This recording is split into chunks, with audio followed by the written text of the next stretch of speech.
I stepped off that transport plane at Hunter Army Airfield with the kind of bone-deep exhaustion you only get after 12 months in a place where the dust tastes like copper and the sun feels like a personal vendetta. And honestly, all I wanted was to smell the humidity of Georgia and sit on the back deck I'd spent 3 summers building with my own 2 hands.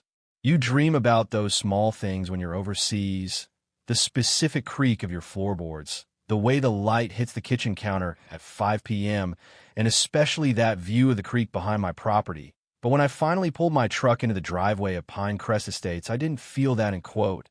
Welcome home in quote. Warmth. I felt like I'd walked into a glitch in a matrix because my house was there, but my land was just gone. I stood there by my mailbox, still in my fatigues with my sea bag at my feet, staring at a waist-high white vinyl fence that had been moved nearly 50 feet closer to my back door, and where my oak trees and my custom-built cedar deck used to be, there was now a sprawling, hideous patch of tilled dirt, some plastic irrigation pipes sticking out like ribs, and a bright green sign that read in quote, "Future site of the Pinecrest Community Wellness Garden. A gift from your HOA board."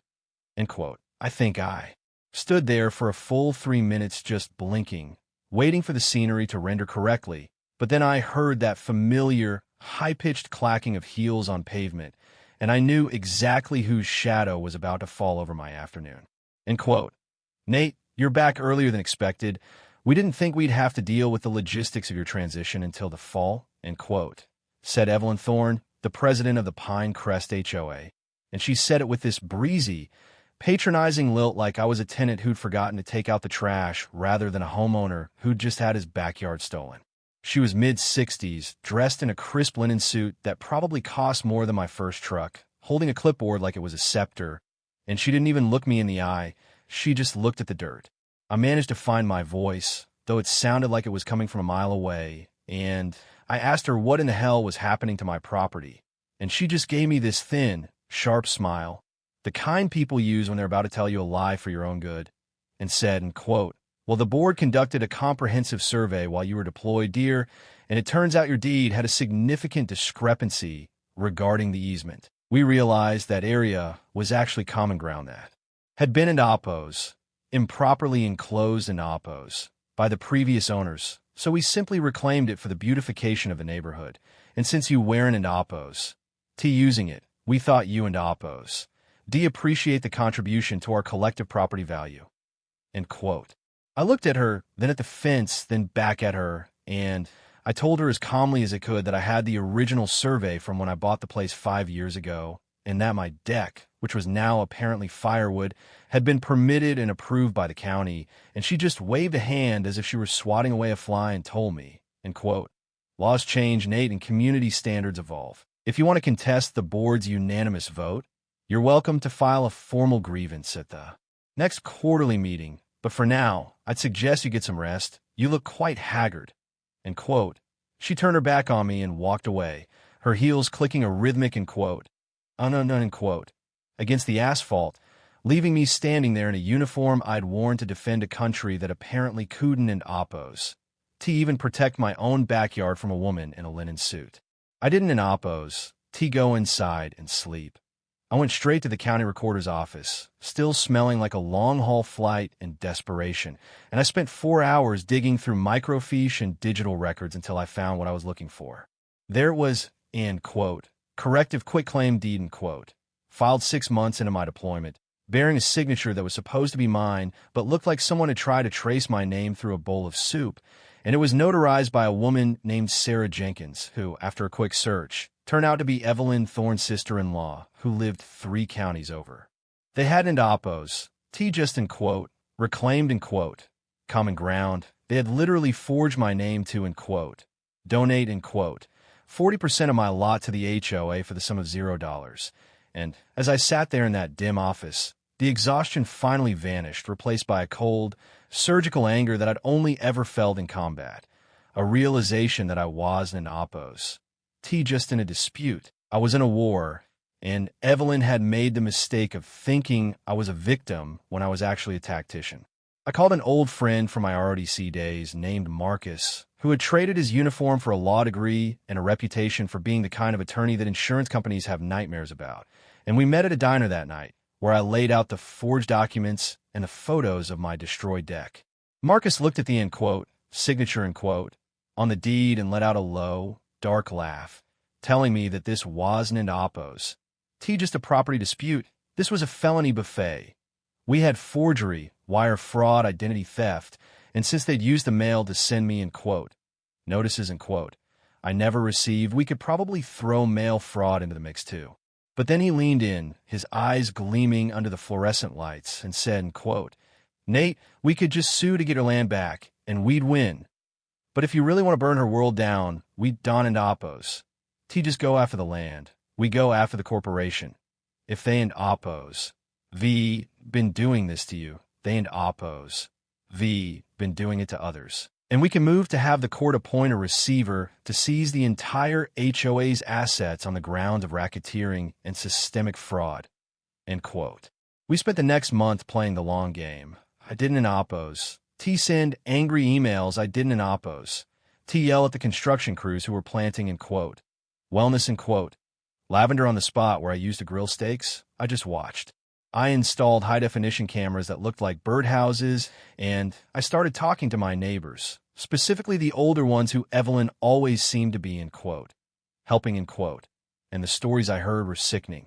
Mrs. Gable at the end of the cul-de-sac had lost her guest cottage because of and quote, zoning error in quote, that turned it into a community tool shed. Mr. Henderson had been fined $10,000 for a lawn fungus he didn't in oppos. Have until the HOA and oppos. As preferred landscaper showed up, it was a systematic predatory land grab hidden behind the guise of, in quote, neighborhood standards, end quote. The day of the court hearing felt like the morning of a raid. That quiet, focused tension where everything is checked and double-checked. And when Evelyn Thorne swanned into the courtroom with her two board lackeys, she actually had the audacity to wink at me like we were sharing a private joke. She stood before the judge, a man named Sterling who had a reputation for not suffering fools, and she gave her prepared speech about, in quote, community benefit, in quote, and in quote, the greater good, in quote. But then Marcus stood up and didn't in oppos.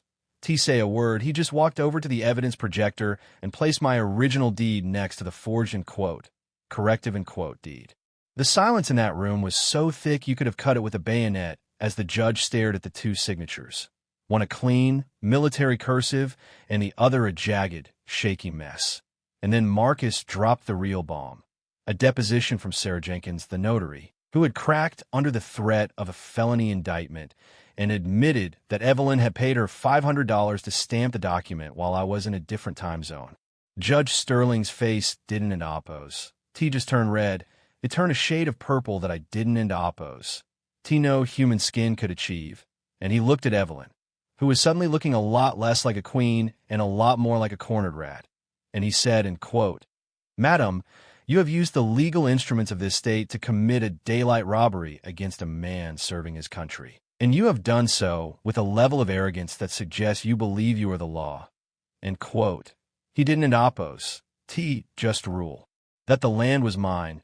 He granted our motion for an emergency receivership, effectively freezing every bank account, every vehicle, and every piece of common property owned by the Pinecrest HOA, and he ordered a forensic audit of the last 10 years of their books. But the part that made my heart skip a beat was when he looked at the bailiff and said, and quote, ensure Miss Thorne does not leave the building. I believe the district attorney's office is waiting in the hallway. End quote. The fallout was like watching a controlled demolition. The audit revealed that Evelyn had an oppos. Just been stealing land. She'd been siphoning hundreds of thousands of dollars into a shell company that, in quote, consulted, in quote, on neighborhood aesthetics, and she'd been using HOA dues to pay for her daughter's college tuition in a beach house in Florida. As the news spread, the neighborhood changed overnight. The, in quote, wellness garden, in quote, was dismantled by a crew of volunteers I didn't end oppos to even have to ask, and they helped me rebuild my deck using the very same white vinyl fence panels as kindling for a celebration bonfire.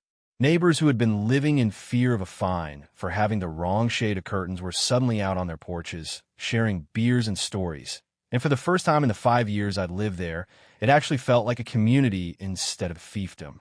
Evelyn ended up taking a plea deal to avoid the full 20-year racketeering sentence, but she still walked away with 7 years in a state facility and a mountain of restitution that stripped her of everything she'd spent her life stealing, and her house, the one she used as a base of operations for her little empire, was sold at auction to a young family with 3 messy dogs and a commitment to never, ever joining a board. I remember the last day I saw her house before the new people moved in. I was sitting on my new deck, the cedar smelling sweet in the evening rain, looking out at the creek that was finally mine again, and I realized that the hardest part of the war was and oppos. The deployment. It was realizing that the people you think are your neighbors are sometimes just waiting for you to turn your back so they can take what you've built. But here's the thing that still keeps me up at night. It makes me wonder if we really won, or if we just changed the locks on a cage that's still there. The HOA was an oppos. Just Evelyn. It was a system that allowed her to exist, a set of bylaws that gave a private group of people more power over my home than the government itself. And even though Pinecrest isn't, quote, free, end quote. Now, there are thousands of other neighborhoods just like it where someone is getting a letter in the mail today telling them their grass is too long or their life is too loud. We dissolved our HOA entirely and moved to a voluntary association where no one has the power to seize a square inch of dirt, and the grass is a little taller now. And some people have purple doors, and you know what? It's the most beautiful place I've ever seen. I often wonder, though, did I go too far by taking the whole subdivision into oppos, as governance down with her, or was it the only way to truly kill the rot at the root? Some of my neighbors still complain that their property values might dip because there's no one to tell the guy on the corner to wash his siding, and they think I'm the villain for, end quote, destroying the order, end quote, of Pinecrest. But I want to know what you think. Is a little bit of, end quote, order, end quote, worth giving up the deed to your own soul, or should every HOA in this country be treated like the ticking time bomb it clearly is? If you've ever had to fight a board that thought they owned the air you breathe, tell me your story in the comments, because I'm starting to think my backyard was just the tip of the iceberg, and maybe it's time we all started looking at our property lines a little closer before someone else decides to move them for us.